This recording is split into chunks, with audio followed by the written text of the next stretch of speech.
இன்னைக்கு நம்ம காட்டுக்குள்ள திருவிழா அப்படிங்கிற கதைய பார்க்க போறோம். எல்லாரும் சேர்ந்து சொல்லுவோமா? காட்டுக்குள்ளே திருவிழா. ஒரு அடர்ந்த காடு இருந்தது. சரியா? அந்த காட்டுல ஒரு முயல் வாழ்ந்து வந்தது. முயல் யார் வாழ்ந்து வந்தா? முயல் வந்து என்ன வேணா நடக்கட்டும், நான் சந்தோஷமா இருப்பேன். ரகிட ரகிட ரகிட ரகிட சொல்லுங்க எல்லாரும்.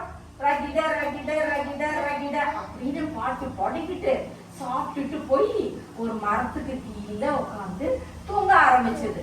எதுக்கு கீழே உட்கார்ந்து இருந்தது? மரத்துக்கு கீழே. சொல்லுங்க எல்லாரும். மரத்துக்கு கீழே. அப்ப திடீர்னு காத்தடிச்சோடனே அப்படின்னு சத்தம் கேட்குது.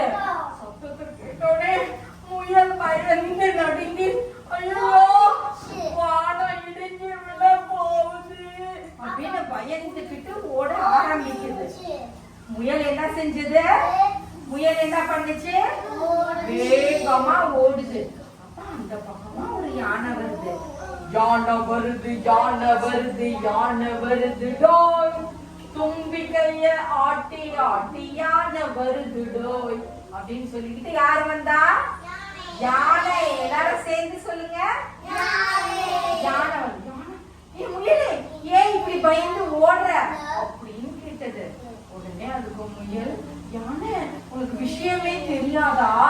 வானம் இடிஞ்சு விழ போகுது, நான் பயந்து ஓடுறேன், நீங்க ஓடலாம் அப்படின்னு சொல்லிட்டு யானையும் முயலும் பயந்துகிட்டு ஓடுறாங்க.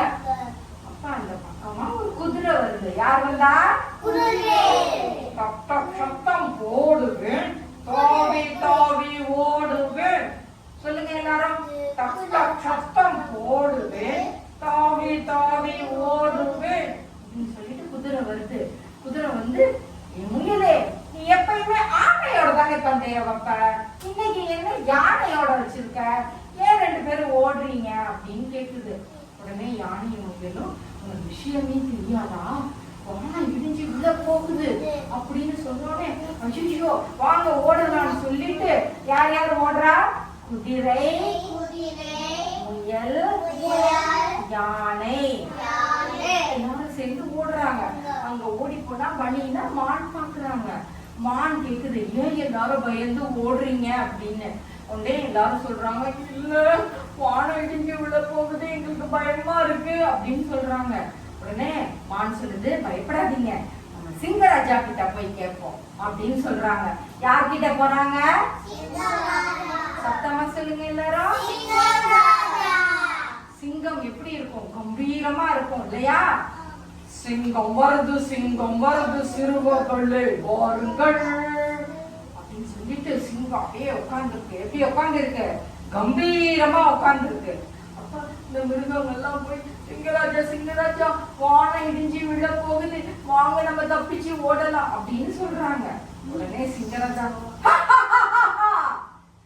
அது வானம் இடிஞ்சு விழ போகுதா? பயப்படாதீங்க, நான் இருக்கேன், உனக்கு யார் இந்த விஷயத்தை சொன்னது அப்படின்னு கேக்குறாங்க. மான் சொல்லுது, குதிரை சொல்லுச்சுன்னு. குதிரை சொல்லுது, யானை சொல்லுச்சுன்னு. யானை சொல்லுது, நான் சொல்லல, இந்த முயல் தான் சொன்னது அப்படின்னு. உடனே சிங்கராஜா கேக்குறாங்க, ஏன் முயலே, இது ஓ வேலை தானா? எங்க சத்தம் கேட்டது அப்படின்னு. சிங்கராஜா, இங்க வந்து பாருங்க, நான் உங்களை கூட்டிட்டு போறேன், நிஜமாலே வானம் இடிஞ்சு விழுந்துருச்சு அப்படின்னு சொல்லிட்டு முயல், சிங்கம், முயல் எல்லாரும் சேர்ந்து சொல்லுங்க. முயல், சிங்கம், குதிரை, மான் எல்லாரும் சேர்ந்து அந்த இடத்துக்கு போறாங்க. அந்த இடத்துக்கு போய் பார்த்தா அங்க ஒரு இசை கருவி இருக்குது. என்ன இருக்குது? இந்த இசை கருவி தான் காத்துல பட்டு சத்தம் கேட்டிருக்கு. பாத்தீங்களா? நீங்களா ஒண்ணு நினைச்சுக்கிட்டு இப்படி பயந்துட்டீங்களே. இதனாலதான் கண்ணால் காண்பதும் போய், காதால் கேட்பதும் போய், தீர விசாரிப்பதே மெய். எதையுமே அடுத்தவங்க சொன்னாங்கன்னு நம்ப கூடாது, நம்ம போய் பார்க்கணும் அப்படின்னு சிங்கராஜா சொல்றாரு. இதுல இருந்து மிருகங்கள்லாம் என்ன தெரிஞ்சுக்கிட்டாங்க? அடுத்தவங்க சொல்ற எதையும் நம்ம நம்ப கூடாது. சொல்லுங்க, நம்ப கூடாது. சரியா? நன்றி.